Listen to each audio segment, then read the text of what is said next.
Okay guys, from the sound of this, I don't think we're going to need an intro because it's a hectic one. So strap on your seatbelts, it's going to be a decent ride. So by looking at this, it looks like Brentford's admin team consists of about maybe 10 or maybe 10, 11, year 7 who have had a bit too much time on the old Facebook. Or Call of Duty back in our 5 years ago. You can't forget that. But just to go back on track, this is the tweet that they were replying to, and it was just proving the Sky Bet Championship Twitter account wrong.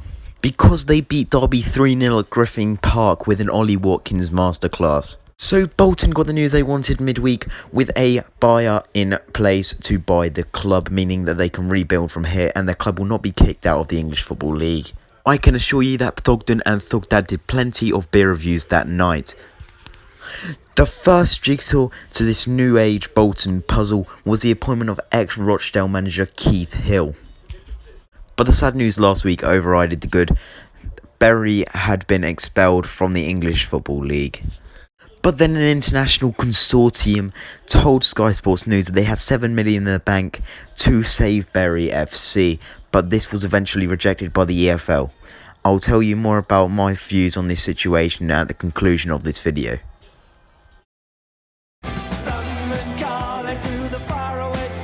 So his mum and dad gave him £100 to spend safely at Stoke away on the weekend, and obviously your boy Neville here did not follow by those rules. And this lad in the back looks like he's had his fair share of them as well. But as always on Hooligan of the Week, I do not mean what I say when talking about people, and I'm sure they're a nice guy in real life. I'm saying this so I don't get banged out.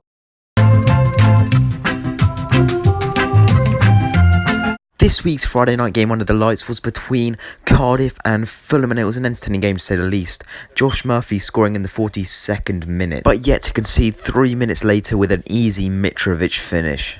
But if you wanted something to spice it up, then Harry Arter got sent off against his old club for one of the best dives that Tom Daley would be proud of, and then protesting in a way that Leonardo DiCaprio would be clapping him for.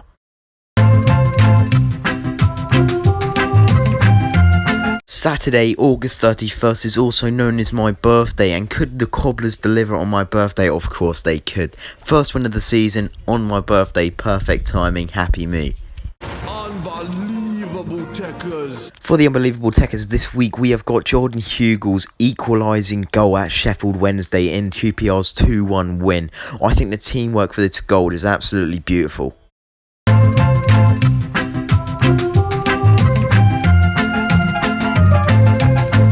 For the moment of the week, we have got Jude Bellingham's first goal at 16 years old to create absolute limbs in the home end in Birmingham's 2-1 win at home to suffering Stoke. At 16 myself, which was yesterday, I was eating a packet of prawn cocktail walkers with a can of Fanta, recording this video, probably pissing off the neighbours about how loud I'm being.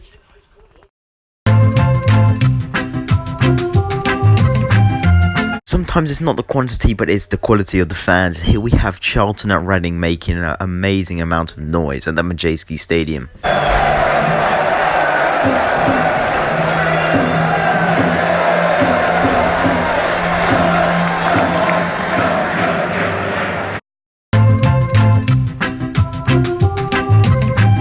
So before I proceed with this, you're really going to feel for this Forest Green Rovers keeper. Forest Green Rovers lost 2-0 at home to Newport County, and let's just say Joseph Wellacott, their keeper, just watch, it's awful. Not only does he that, no, he gets himself sent off as well. You just can't help but feel for the lad. If my keeper did that on the Football Manager save, then I would have a smashed laptop.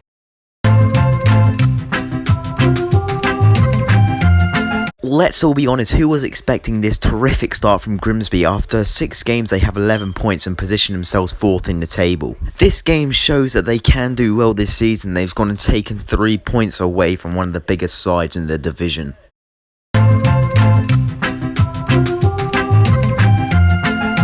Yes, there was a fox on the pitch pre-game at Birmingham in their home game versus Stoke. Don't ask me how he got in, but it's pretty obvious how Tone at Turnstile 12 just let the fox in out of kindness. David Marshall has one save of the week this week, and it just makes you wonder how he's not gone and sprained his arm trying to get to this.